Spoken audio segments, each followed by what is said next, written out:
Hola, soy Josh Bernstein. Estoy en Armenia, investigando una de las historias más antiguas del mundo, el relato bíblico de Noé y el diluvio. Una búsqueda que me llevará a explorar aldeas prehistóricas sumergidas. ¡Oh, wow! Y a escalar las laderas del volcán más activo de Europa para averiguar si la historia de Noé podría ser verídica en parte.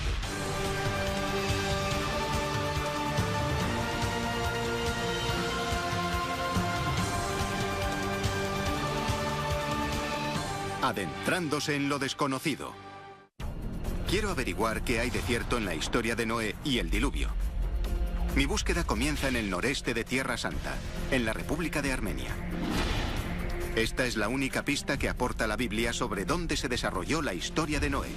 Los montes de Ararat, donde se detuvo su arca tras el diluvio universal. Los habitantes de Armenia se sienten particularmente ligados a esta historia. Creen que ellos, y no otros, son los descendientes directos de Noé. La historia arranca cuando el hombre desata la ira de Dios. Este envía un diluvio universal que destruye la tierra para castigar a la humanidad por su maldad. Según la Biblia, solo Noé y su familia se salvaron. Y Dios dijo a Noé: hazte un arca de maderas resinosas. De todos los animales meterás una pareja de cada especie en el arca. La lluvia cayó durante 40 días y 40 noches, sumergiendo todas las montañas. Todos los animales de la tierra perecieron, y solo Noé y los que estaban con él en el arca se salvaron. Cuando el arca se detuvo en los montes de Ararat, Noé envió una paloma en busca de tierra. Cuando ésta volvió con una rama de olivo, supo que las aguas habían vuelto a su cauce. ¿Pero hay algo de verdad en esto? Hay 4 elementos claves en esta historia: el arca, el diluvio, un hombre llamado Noé y los animales. Me propongo investigar los 4. Empezaré por el arca. Según la Biblia, el diluvio destruyó la civilización existente, lo que significa que el arca es el único vínculo importante entre nosotros y el mundo anterior al diluvio. En el ámbito de las reliquias sagradas, la búsqueda del arca de Noé está al mismo nivel que la del arca de la Alianza o el Santo Grial. Es raro que pase un año sin que alguien afirme haber encontrado el lugar de reposo del arca. El problema es la falta de pruebas. Ese no es el caso del lugar al que me dirijo. La catedral de la ciudad de Echmiadzin afirma tener un trozo de madera perteneciente al arca. La catedral fue construida en el 301 después de Cristo, lo que la convierte en una de las iglesias cristianas más antiguas del mundo.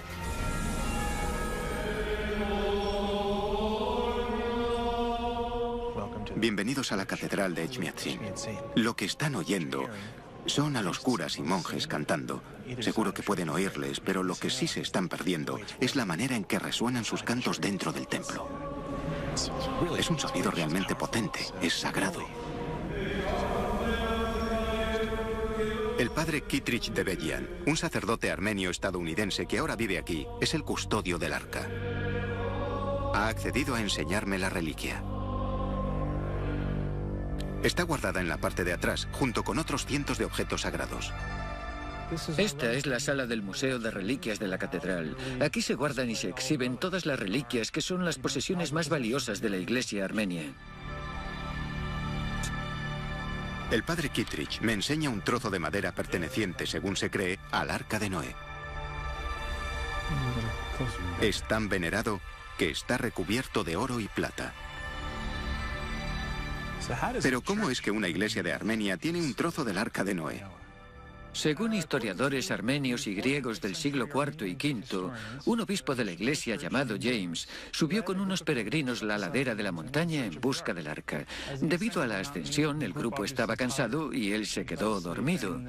Y en un sueño se le apareció un ángel que pronunció su nombre y dijo: James, no podrás llegar a la cima de la montaña para ver el arca, pero en recompensa a tus esfuerzos, cuando despiertes tendrás un trozo del arca. Y cuando despertó del sueño tenía un resto del arca bajo su cabeza. ¿Y era este trozo? Este es el trozo. Lo trajeron y se guardó en la catedral de Echmiadzin. ¿Ha encontrado alguien algún resto más? Muchos armenios y personas de otros países han hecho peregrinajes a la cima del Ararat con la esperanza de encontrar el arca. Muchos aseguran haberla visto, pero nadie ha traído un trozo de ella. Podría decirse que es una historia maravillosa, una caja fantástica, bien conservada, pero ¿cómo podemos saber que procede del arca de Noé? Mi respuesta sería que es una cuestión de fe. La fe nos mueve a aceptarlo. Desde la perspectiva de un hombre de iglesia tiene sentido y yo lo respeto. Pero un científico diría, datémoslo con carbono 14. ¿Se le ha ocurrido a alguien datarlo con carbono 14? No que yo sepa, Josh, no. Así que si me pongo en contacto con la iglesia para encontrar un laboratorio que ambos aprobemos y someter la madera al carbono 14 para comprobar si es de la época de Noé, ¿podría ser? Yo seré sincero, está en su derecho de hacer esa solicitud, pero el pueblo armenio y la nación armenia durante siglos han creído y aceptado que es una pieza del arca por una cuestión de fe, y esa fe ha bastado para convencernos a todos. Creo que lo mejor será devolverlo a su vitrina. Enviaré una carta a la iglesia, a ver si sirve de algo, pero mientras seguiré buscando otras pruebas físicas del diluvio. Por supuesto. Bien, pero gracias. No Esto hay ha de sido un honor y un privilegio. ¿Puedo tocarlo? Sí. Estoy tocando el arca. ¿O no? Quizás para la iglesia armenia la fe baste, pero yo espero encontrar pruebas tangibles. Aunque la Biblia afirma que el arca se detuvo sobre los montes de Ararat, nadie la ha encontrado. Y si subiera a la cima, podría pasarme meses vagando en su busca. En cuanto a la reliquia, mi petición para datarla con carbono 14 sigue paralizada por la burocracia. Así que he decidido dejar Armenia y el arca y concentrarme en la búsqueda de pruebas del diluvio universal.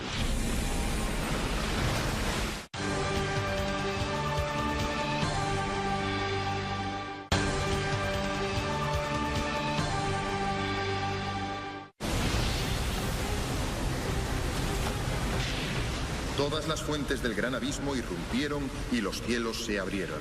Y estuvo lloviendo durante 40 días y 40 noches.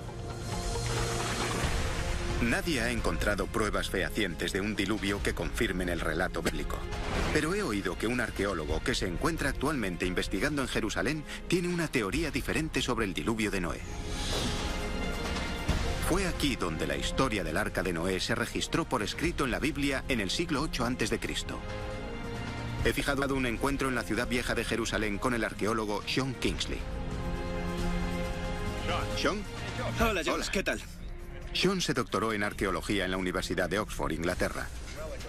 Al igual que otros muchos académicos, no ha limitado sus investigaciones sobre el diluvio a los montes de Ararat.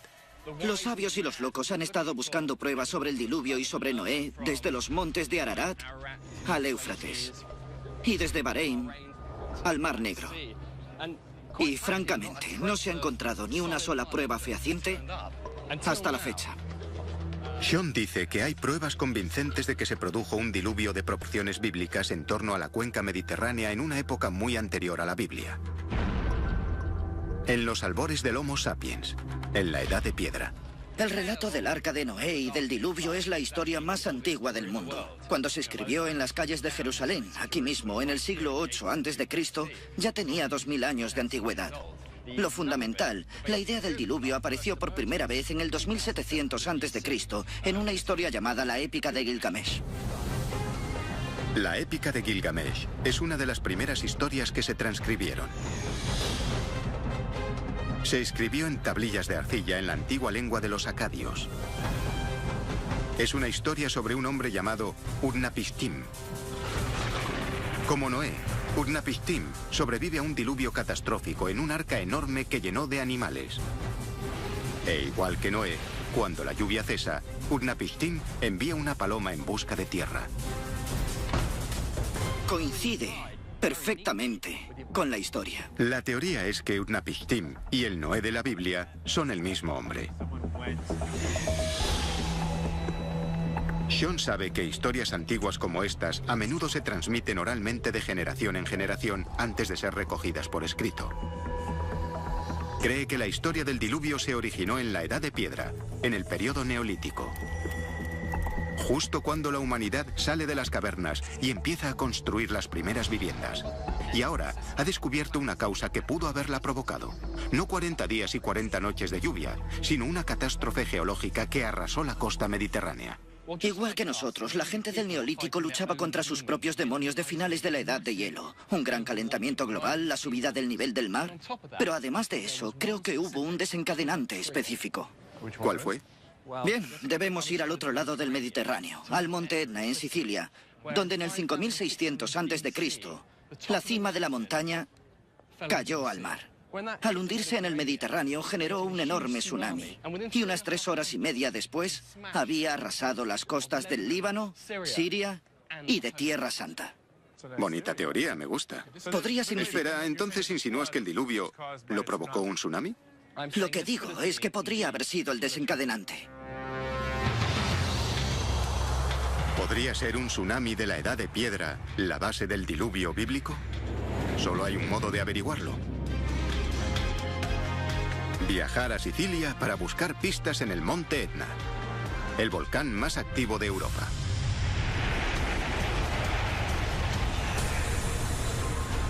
Arroja millones de toneladas de lava cada año en un estado de erupción casi constante. Estoy en Sicilia, en la costa este. Justo ahí, a mi derecha, está el Mediterráneo. A lo lejos, delante de mí, está el volcán activo más grande de Europa, el Etna. He viajado hasta aquí para comprobar la teoría de Sean Kingsley, según la cual aquí se generó un tsunami hace 8000 años, para ver si existe alguna prueba en el paisaje. He solicitado la ayuda de una vulcanóloga, la doctora Sonia Calvari. ¿Eres Josh? Sí, vamos, suba. Hola. Vaya, el Etna sigue soltando humo. Estamos subiendo las laderas de esta cumbre, en busca de pruebas de un corrimiento de tierras gigantesco en la Edad de Piedra que provocase el tsunami del diluvio de Noé. Aquí se acaba la carretera buena. Ahora empiezan los baches. Disculpe mi ignorancia sobre volcanes, pero ¿cómo podemos saber que esto no va a explotar y nos matará a todos? Porque llevo el móvil conmigo. Ya. Y mi compañero me llamará en caso de que pase algo. ¿La llamará y le dirá, adiós, fue un placer conocerla? Solo un mes antes de mi llegada, una erupción lanzó cenizas a miles de metros de altura que cubrieron la montaña y los pueblos circundantes. La ceniza de aquella erupción todavía cubre hoy las laderas. Así que esto sobre lo que caminamos es una mezcla de tierra y ceniza. Sí, ceniza volcánica. Estamos caminando sobre un volcán. Sí, sobre un volcán que a veces explota y entra en actividad. Pues espero que no entre en actividad hoy. Sí, eso espero, sí. Ahora mismo, el volcán está tranquilo. Así que Sonia me lleva a la parte del Etna que considera de interés para mi búsqueda. Me explica que cada nueva erupción deja una capa de lava encima de la anterior. El volcán sigue creciendo en altura, hasta que llega un punto en el que se vuelve demasiado pesado y se derrumba, provocando un enorme corrimiento de tierras. Caminamos hacia el lugar en el que se produjo el último corrimiento de tierras, un valle que en un tiempo fue una montaña de 1500 metros. Así que esta gigantesca depresión era antes una montaña Sí, y decidió de forma espontánea derrumbarse. se derrumbó y cayó hacia el mar. Sí. ¿Qué? Probablemente todo sucedió en unos minutos. ¿Así de rápido? Me asombra la velocidad. Si todo esto que estoy viendo llegara al mar en unos pocos minutos, sería como una avalancha. De hecho, a esto se le llama avalancha volcánica. ¿Ah? Y esto fue lo que sucedió aquí hace 8000 años. ¿Cómo se sabe que fue hace 8000 años? ¿Cómo saben la fecha? Porque logramos encontrar una muestra de carbón vegetal dentro de la roca. Pudimos datar ese carbón y databa de hace 8000 años. Pero si nos centramos en los últimos 10.000 años, solo... ¿Podría ser este uno de los acontecimientos más significativos? Sí, por supuesto. ¿De veras? Sí, ¿Una catástrofe? sí, muy grande. Bien, bajemos. Tenemos pruebas de que una parte del monte Etna se derrumbó y cayó al mar en un tiempo que coincide con la teoría de Sean Kingsley. Pero ¿qué pasó después? ¿Generó un tsunami lo bastante grande como para aniquilar a la humanidad, como dice la Biblia? Entonces perecieron todos los animales de la tierra, aves, ganado, bestias salvajes, reptiles terrestres y todos los seres humanos. Para comprobar los efectos del hundimiento en el mar de una roca del tamaño de Manhattan, Sonia me aconseja que visite el Centro de Control y Observación del Monte Etna para reunirme con la experta geóloga, la doctora María Teresa Paresky. Esta es la sala desde la que controlamos el volcán del Monte Etna. Esta sala es una estación de alerta temprana para detectar posibles erupciones. Así que si algo sucede en el Etna, Lo sabremos. lo sabrán los primeros. Bueno, dado que todo aquí está tranquilo y en orden, quizás podamos hablar del tsunami. Sí. ¿Vale? Bien. Si esto se vuelve loco, ustedes me avisan y nosotros cambiamos de tema. Usando un modelo informático, María Teresa ha recreado el impacto que tuvo la avalancha volcánica del Monte Etna sobre el Mediterráneo. Aquí vemos el avance. Esto es Sicilia. Me intriga saber si el resultado fue una inundación de proporciones bíblicas.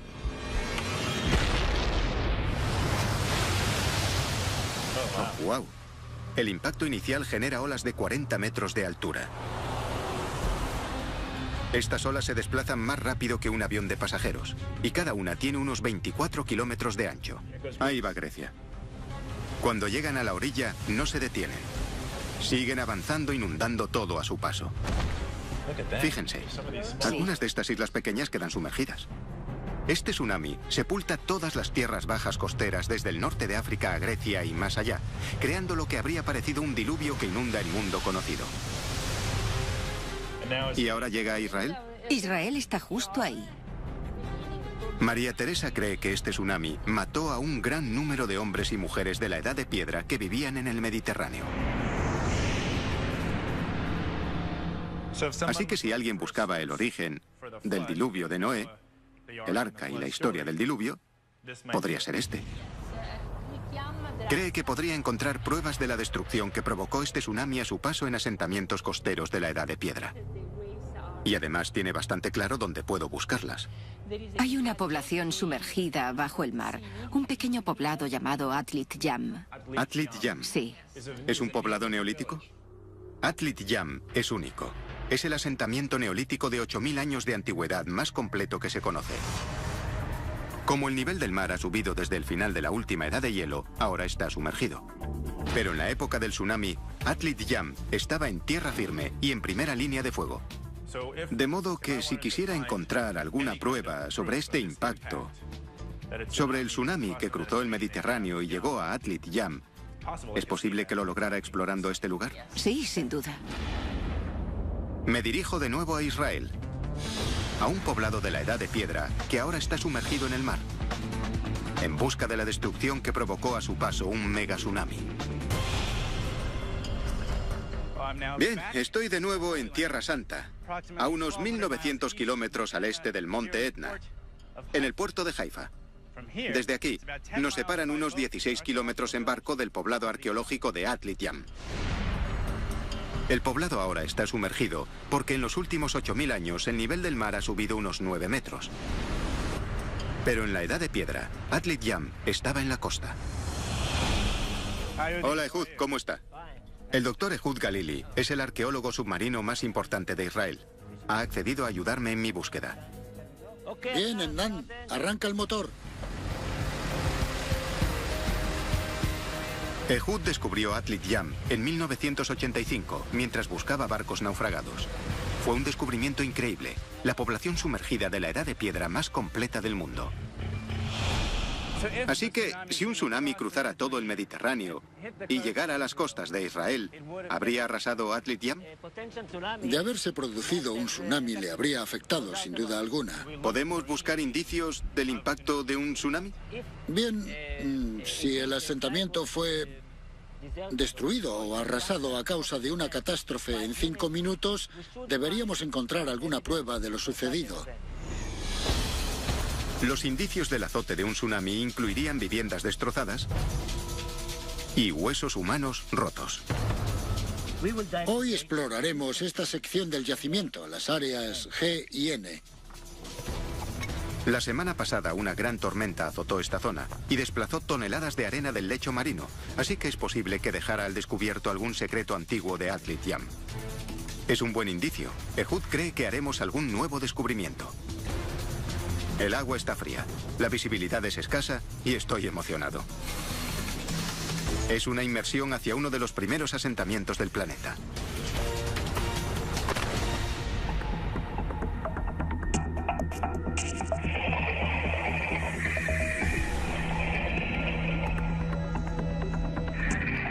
Aquí abajo la visibilidad es muy limitada. Si no tenemos cuidado, podríamos perdernos de vista.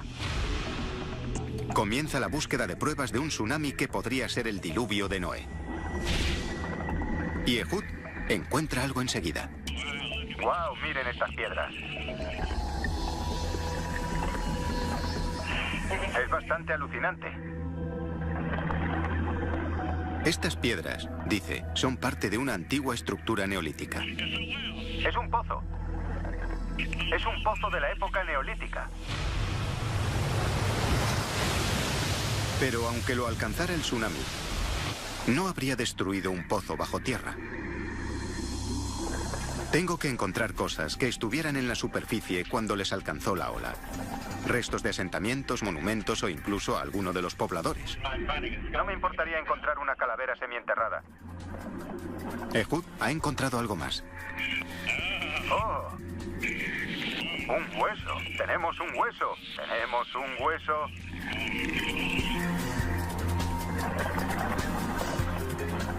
El suelo de arcilla de Atlit Yam ha protegido este hueso durante 8 milenios. Ehud cree que pertenecía a algún animal grande de la edad de piedra. Y lo tenemos. Pero no es el hueso humano que esperaba encontrar. Quizás logremos encontrar algún hueso humano. Proseguiremos la búsqueda. Las corrientes son cada vez más fuertes, lo que dificulta bastante nuestra misión. Este probablemente sea el mayor reto en arqueología submarina.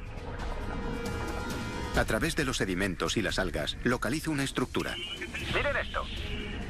Ehud ya lo había visto antes. Es un templo de la edad de piedra. Y podría contener la clave que desvele si este asentamiento fue arrasado por un tsunami.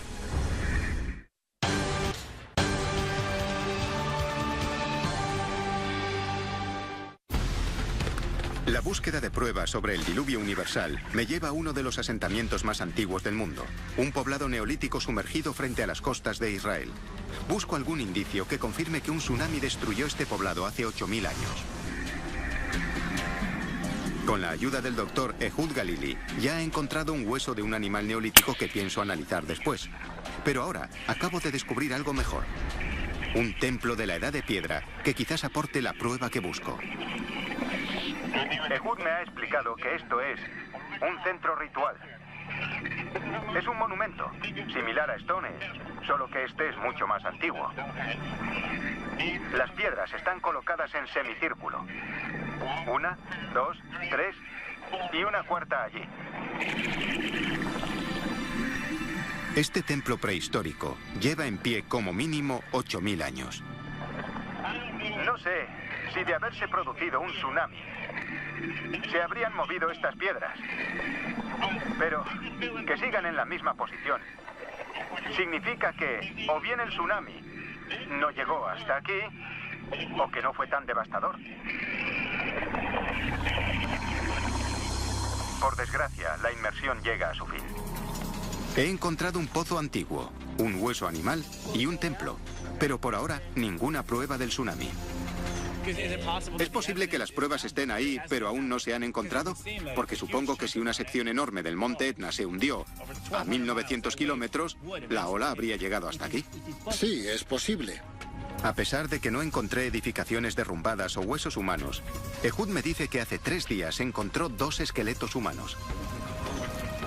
Quizás haya alguna prueba en los huesos que cogió el otro día o... ¿Le importaría que le echara un vistazo a esos huesos que ha encontrado? Pues es que claro. soy muy concienzudo. Los huesos ya han sido enviados a la Facultad de Medicina de Tel Aviv. Y ya que no tuve la suerte de encontrar huesos humanos en Atlit Yam, al menos el doctor Galili ha sido más afortunado. Envió sus huesos a la Universidad de Tel Aviv y yo he venido a averiguar si pueden desvelarnos algo. El experto forense Dr. Israel Herskovich es la persona encargada de analizarlos. Bienvenido a mi laboratorio. Gracias. ¿Tiene aquí en su laboratorio huesos de Atlit Yam? Sí, claro. ¿Huesos humanos? Huesos humanos, solo humanos. El par de esqueletos de Atlit Yam ha estado sumergido en agua dulce. ¿Esto es un hueso humano de Atlit Yam? Sí. Justo lo que buscaba. Bien, me alegra que estén aquí. 3 días después se desprende la arcilla. ¿Llevan en agua 3 días? 3 días, sí. En primer lugar, hay que limpiarlos. ¿Está bien? Sí, muy bien. Después hay que unir los trozos. La parte más complicada es el cráneo. Como suelen estar rotos en cientos de fragmentos diminutos, los ayudantes de Israel los pegan con cola. Es como hacer un puzzle en 3D. Están demasiado fragmentados. Esta meticulosa tarea ayuda a Israel a deducir la causa de la muerte. Si se comparan los huesos de Atlit Yam con los de otros tsunamis, como por ejemplo el de las Navidades de 2004 en Indonesia, ¿se podrían diferenciar las fracturas de Indonesia y las fracturas de Atlit Yam? Sí, podemos diferenciarlas. Es decir, sí, nos centramos en las fracturas, en el tipo de fractura. Podemos compararlas porque el tipo de fracturas que tienen las víctimas del tsunami serían muy diferentes al tipo de fracturas de los individuos de Atlit Yam. Viendo los huesos de los habitantes neolíticos de Atlit Yam, ¿hubo un tsunami? No hay indicios de que se produjera una catástrofe devastadora como un tsunami en Atlit Yam. ¿Así que fallecieron de muerte natural? Sí, murieron por causas naturales, en mi opinión. Según Israel, todos los esqueletos encontrados hasta ahora fueron sacados de tumbas neolíticas y no fueron víctimas de un cataclismo repentino. Pero cree que es posible que aún puedan aparecer pruebas de un tsunami. Es decir, los huesos que tenemos de Atlit Yam no indican que sufrieran un tsunami. Bien. Para nada. Pero es posible que el poblado entero fuera arrasado y que los que murieran a causa del tsunami fueran arrastrados a algún lugar del fondo del océano. Los huesos que tenemos aquí estaban en el asentamiento antes del tsunami. Ya fueron enterrados antes de ser arrastrados. Durante los cientos de años que existió el asentamiento, sin duda. Entonces, ¿fue el diluvio universal un tsunami o no? Las pruebas del monte Etna son convincentes, pero no he hallado indicios de que afectara a la costa de Israel. Ya sabía cuando inicié este viaje lo difícil que sería encontrar pruebas sobre Noé y el arca. Es la parte más antigua de la Biblia, exceptuando Adán y Eva. No hay nada más antiguo. Lo que no esperaba es que las pruebas que encontrase fueran susceptibles de tantas interpretaciones. Cuando decides agarrarte a algo y dices esto podría ser cierto, quizás sucediera esto, llega alguien y dice, pues no. Es desalentador, pero a la vez tiene su gracia. A pesar de no haber encontrado pruebas fehacientes de un tsunami, mi inmersión en Atlit Yam no ha sido infructuosa. Voy a llevar el hueso de animal a la Universidad Hebrea de Jerusalén, donde la experta en arqueozoología Liora Horvitz ha accedido a analizarlo. ¿Liora? ¿Sí? Josh. Hola, encantada. Lo mismo digo. Le traigo un regalo del Neolítico. Oh, está muy negro. Pues sí. Un buen fragmento, sí. Liora reconoce el hueso de inmediato. Y si se fija en esto, aquí hay esta pequeña Hendidura. Ya veo. que se corresponde exactamente con esta. Es parte de la extremidad posterior de un tipo de vaca gigante ya extinguida llamada uro. Estos animales de más de 2 metros fueron los antepasados de las vacas modernas. Los habitantes de Atlit Yam habían empezado a domesticarlas. De hecho, llegó un momento en el que el hombre dejó de cazar. Lo tenemos justo delante de nosotros, el Neolítico. El hombre empezó a tener ovejas domésticas, cabras domésticas, ganado y cerdos. Liora ha encontrado huesos de otros uros en Atlit Yam.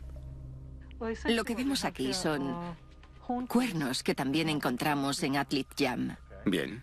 Y lo que tenemos aquí es un toro doméstico. Y quizás pueda apreciar visualmente la diferencia de tamaño y forma. Más grandes los del salvaje. Exacto. Estos animales eran más agresivos que sus parientes modernos. Así que los granjeros de la Edad de Piedra debieron dedicarles muchos esfuerzos. ¿Se puede saber por los huesos si fueron consumidos por el hombre? Y tanto. Una pregunta muy interesante. Aquí tenemos un ejemplo perfecto. ¿Sí? Como ve aquí, justo al final de esta vértebra, Hay como... unas finas marcas de corte. Y en el 40% de los huesos encontrados en este asentamiento hay marcas de cortes. En un asentamiento normal encuentras un 5 o 6% de marcas de cortes en los huesos. Y lo que eso significa, en mi opinión, es que la mayoría de los animales, la mayoría de los huesos que encontramos en Atlit Yam, son restos de animales que fueron matados intencionadamente para el consumo humano. ¿Podríamos saber si este animal murió debido a un tsunami? ¡Wow! No con este hueso. No sé, ¿no? No con este hueso. Este en particular. Si lo que le interesa es saber si hubo un tsunami, creo que hay un par de puntos clave. Uno de ellos sería que tras un tsunami encontraríamos cadáveres de animales completos. Animales enteros que habría en aquel momento en el campo, ya fueran domésticos o salvajes, y además encontraríamos cadáveres enteros con sus articulaciones. Eso significa que anatómicamente todos los huesos seguirían unidos. Y en Atlit Yam no encontramos eso. Encontramos muchos huesos muy parecidos a estos, esparcidos por el fondo del océano, relacionados y asociados a menudo con casas o algún tipo de construcción. Pero en general no hay animales enteros. Lo que indicaría que básicamente son los restos que dejó la gente que se los comió y que después limpió la zona y tiró los desperdicios Entiendo. a un cubo de basura. Es uno de los motivos por los que diría que no hay pruebas de un suceso catastrófico. Entonces, para hacernos una idea de los animales que había en el Arca de Noé, a partir de Atlit Yam, Sí. tenemos cabras, ganado, jabalíes. Si el arca llevara estos animales, sería más una granja flotante que un zoo flotante. Exacto. Bien, bueno. Seguro que será una decepción para los niños de todo el mundo, que se imaginan muchas parejas de animales. Pero según usted, los huesos, a tenor de los hallazgos encontrados en Israel, los huesos no respaldan este tipo de diversidad. Sin duda no los del Neolítico. Este indicio no concuerda con los hechos narrados en la Biblia, que afirman que todas las criaturas vivientes viajaban en el arca. Pero el hallazgo de animales domésticos en Atlit Yam sí encaja con la épica de Gilgamesh, el texto en el que, según algunos, se basa el relato bíblico de Noé. En la épica de Gilgamesh se dice: todas las criaturas y animales del campo fueron subidos al arca. Los animales del campo es una clara referencia al ganado, como un uro. Es el tipo de animal que Noé podría haber salvado. ¿Pero cree Liora que el hombre de la Edad de Piedra, con su tecnología primitiva, podría haber construido un arca? Y ahora la pregunta del millón, relativa al posible transporte de estos animales. ¿Existe algún indicio de que en el Neolítico los animales fueran transportados en barcos? Bien, tenemos un ejemplo extraordinario anterior al material que tenemos de Atlit Yam, encontrado en Chipre. ¿Está diciendo que en Chipre la gente sí transportaba animales en barcos? Pues sí. Me voy a Chipre. Buena suerte. Eso espero. Según Liora, en la isla mediterránea de Chipre, hay pruebas de que el hombre de la Edad de Piedra transportaba animales por mar. Es una pista que no puedo ignorar. En esta ciudad turística de Pafos, el doctor Paul Croft de la Universidad de Edimburgo encontró un asentamiento de la Edad de Piedra de hace 12.000 años. Extraño lugar para quedar. Y tanto que es un lugar extraño, y será un placer enseñarle por qué es tan inusual arqueológicamente. Vale. Este yacimiento se descubrió por accidente cuando se estaban poniendo los cimientos de este hotel. ¿Siguieron construyendo sobre él? Sí, exacto. Localicé... En los cimientos hay un pozo de la Edad de Piedra. Sí, con agujeros para los pies incluidos. Aquí fue donde Paul realizó un extraordinario hallazgo. Mientras su equipo excavaba a más y más profundidad, empezaron a encontrar huesos de animales. Paul me lleva al fondo del pozo para enseñarme algunos de los huesos que ha encontrado. Él cree que son sobras de comida del Neolítico.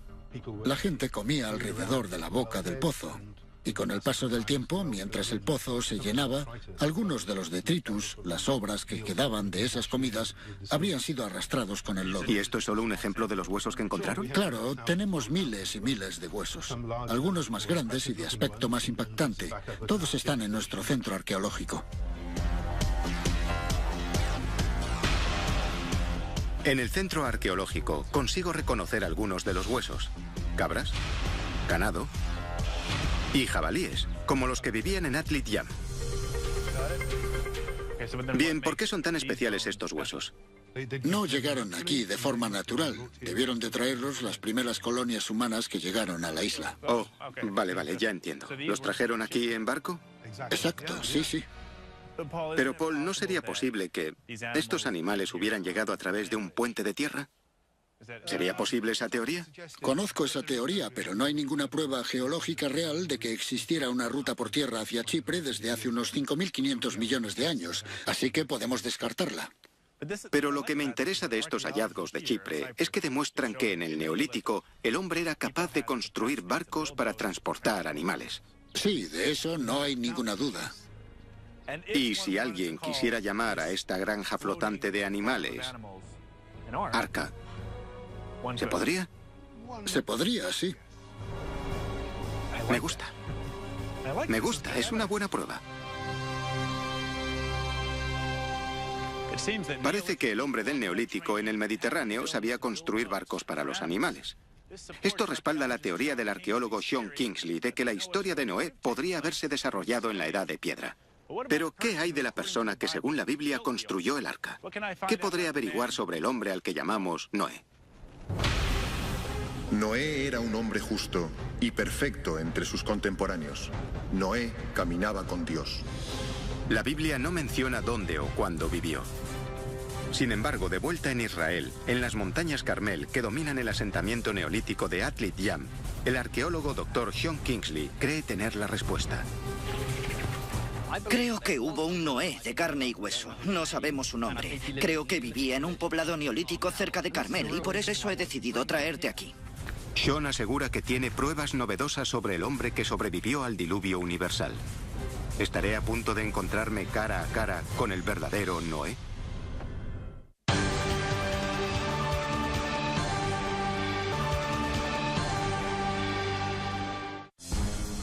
Me he propuesto desvelar la verdadera historia del diluvio de Noé. El arqueólogo Sean Kingsley me ha traído a las costas de Israel, muy cerca del poblado neolítico sumergido de Atlit Yam. Asegura conocer la identidad del héroe de este relato bíblico. Quería que subieras conmigo esta montaña para que te hagas una idea de quién era en realidad Noé y de lo que hacía en este entorno sagrado. Sean cree que Noé es de la Edad de Piedra y que podría haber venido de los alrededores de Atlit Yam. Es una afirmación arriesgada, teniendo en cuenta que no encontré ninguna prueba del tsunami que según Sean provocó las inundaciones. Verá, he ido a Sicilia y visité el Etna, estuve donde habría empezado el tsunami. He venido aquí con la esperanza de encontrar algún signo de destrucción o algún sedimento significativo. Un poblado con huesos rotos, la devastación, pero eso no lo veremos. Josh, es un yacimiento difícil de explorar. Es enorme, tiene 180.000 metros cuadrados y quizás solo un 2% de los restos queden expuestos de forma natural.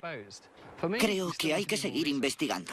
Eso parece, pero alguien podría argumentar que las pruebas aún no se han encontrado, ¿no?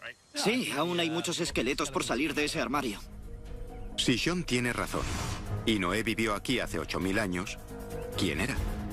La imagen que tenemos de un hombre noble, honrado, intachable, con una larga barba blanca y una larga túnica, olvídate de ella. Eso es una ilusión de Hollywood. El verdadero Noé habría sido lo que yo llamaría un profeta, pero que los contemporáneos llamarían un chamán. Ese hombre fue una mezcla de médico, trabajador social, mago, místico y además poeta. Sean ve a Noé como un líder tribal. Uno de los hombres más importantes del poblado. Es aquí. Me lleva hasta las cuevas, en las que cree que el chamán de la Edad de Piedra, puede que el Noé real, celebraba las ceremonias. Descríbame cómo era Noé. Era un hombre que vivía en un poblado muy parecido al de Atlit. que se desplazó con su tribu tras el diluvio desde este lugar a otro mejor. Y cada año, en el solsticio de invierno o el de verano, narraría un magnífico relato sobre cómo sobrevivió a una experiencia aterradora. Entonces esa historia, tras ser relatada, se extendió a través de toda la región, dando origen no solo a la historia de Noé, sino a otras similares, como las que hay en el Mediterráneo. Exacto. Pero ¿por qué cree que Noé era alguien importante, un místico, un chamán? Porque no podría ser un hombre normal que logró sobrevivir al diluvio. Porque tenía que tratarse de alguien con autoridad, con estatus en la sociedad tribal. Ya. Para que cuando contara la historia fuera aceptada por todos. Sean cree que el verdadero Noé era un chamán de la Edad de Piedra que sobrevivió al diluvio universal para contar lo sucedido, un relato que se transmitió durante siglos. Es una historia interesante, pero por ahora no tenemos ninguna prueba física. ¿Cómo es posible saber algo sobre los chamanes prehistóricos del Neolítico? No hay un libro de chamanes, no hay escritos, no hay ni siquiera inscripciones en las paredes. Un dato interesante es que en una cueva al otro lado del valle, en la que había una zona ritual, se encontraron esqueletos con las cabezas cortadas. Esos cráneos de yeso de la Edad de Piedra, que Sean cree que eran de unos chamanes, están expuestos en el Museo Rockefeller de Jerusalén.